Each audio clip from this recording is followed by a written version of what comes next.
that they parade around called 7 mountains, that the church must take over entertainment, take over politics, take over government. And that is why the confusion that happened during the election happened. That confusion exposed the church. All these false prophets that paraded themselves all over Nigeria, they started by saying Tinubu will not win. Then after they declared him winner, they now say he will not be sworn in. They now say on the day of swearing in, he will be arrested. And Obasanjo has prepared soldiers to take over government. Nonsense. Even their minds is corrupted.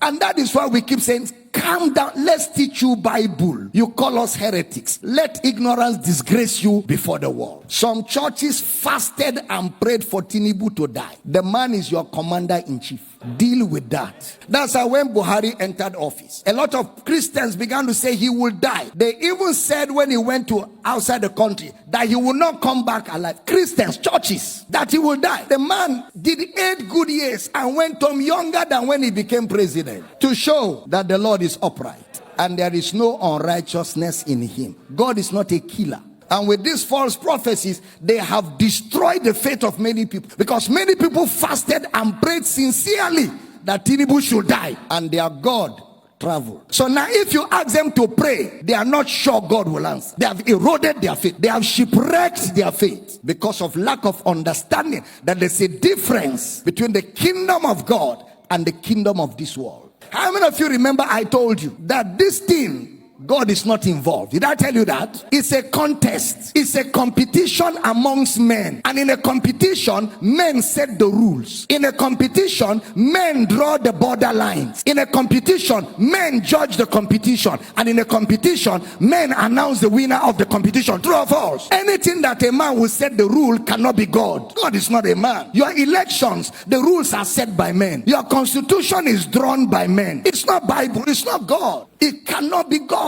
God does not install presidents. God does not install presidents. Men vote who should rule them. There's a process that is set by men, and men will determine who wins, and men will announce. Didn't you go to school? It is called a democracy. What is a democracy in social studies? Government of the people, for the people, by the people. How did you bring God in?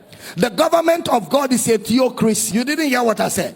The government of God is a theocracy. That is God's government over his people. There is no theocracy anywhere in the world. It is democracy all over the world. That is why preachers in America kept saying Donald Trump will win, and kept saying it. In fact, one woman of God was on television praying, oh God, send African angels to come to America and make Donald Trump win. Look at caricature, disgracing themselves, men and women of God, embarrassing themselves before the world, before unbelievers, before other religions, making a caricature of themselves, allowing themselves to be overtaken by lust, ambition, and greed.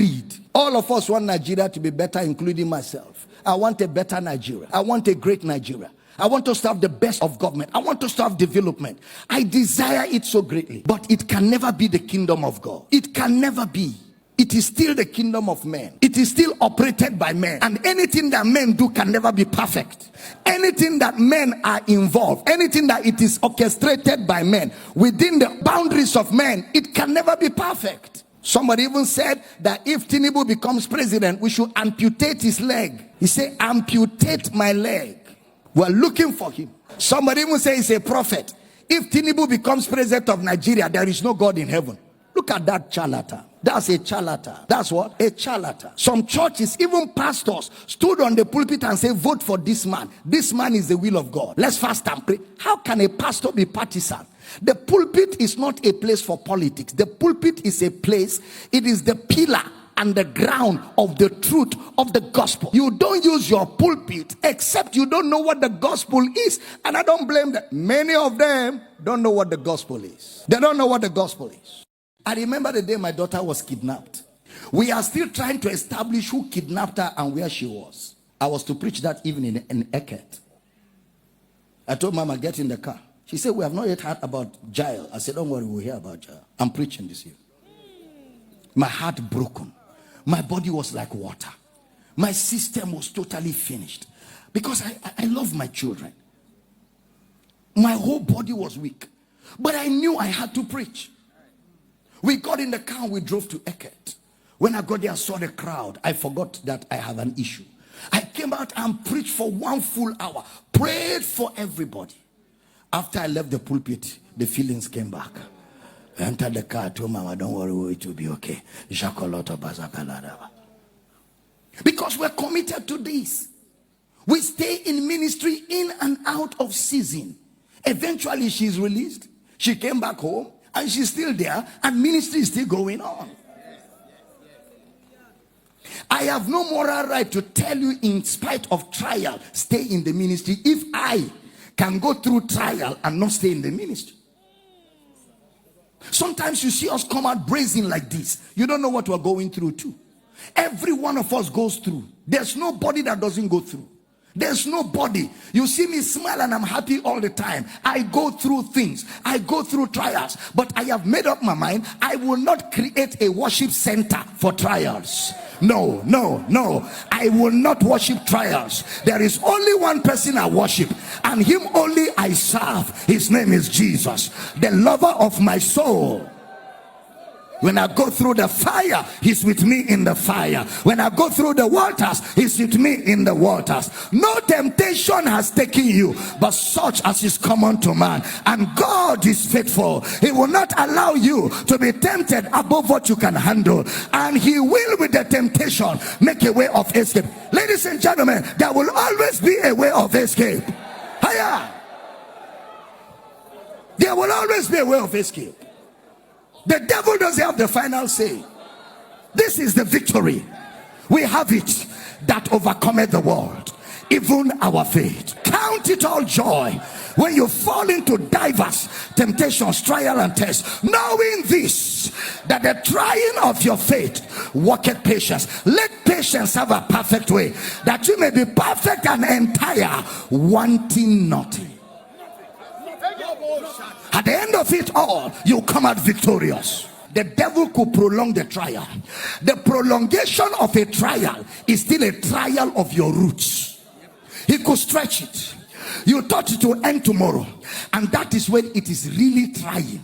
When you are expecting the trial to terminate tomorrow, then it stretches to next tomorrow, then it stretches to next week, then it stretches to another week. Now it gets to where you don't have a timeline.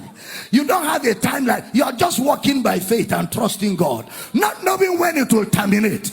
That is when your stamina for prayer, that is when your resilience for prayer cruise will kick in at that time. Because at that time, what wins the battle is resilience, endurance, tenacity. Everything look like all hell broke loose. You are still in ministry. You are still in ministry. You are still preaching. You are still helping. You are still building the kingdom. Then after a while, Brother Peter said, when you have suffered for a while, after a while, a new phase comes. That phase disappears. Then it's like it never happened. Then it's like nothing really happened. I don't know if I'm talking to somebody here. And then a new phase opens up. You are refreshed. New things begin to happen. Because after Satan tempted Jesus 3 times, Jesus told him, it is written. Second time, it is written. Third time, it is written. Satan now left him for a season. And angels came to minister. At every time you overcome a phase of trial, there is a ministration to refresh your soul. Somebody shout, I hear you. Yeah. You are not alone. Never quit ministry for trial. Even if you are not in ministry, you will be tried. So don't quit ministry for trial. Stay in it. Stay in it. Pray, stay. Take messages. Play them and fire up. Gather brethren. Be in fellowship. When trials come, be in fellowship much more. Much more. That's when you need to be around the fire. That's not when to go off. That's not when to take time off. It's not every time things are going to be okay. But we cannot surrender the passion and the vision to convenience. No. Except it's not the ministry of Christ.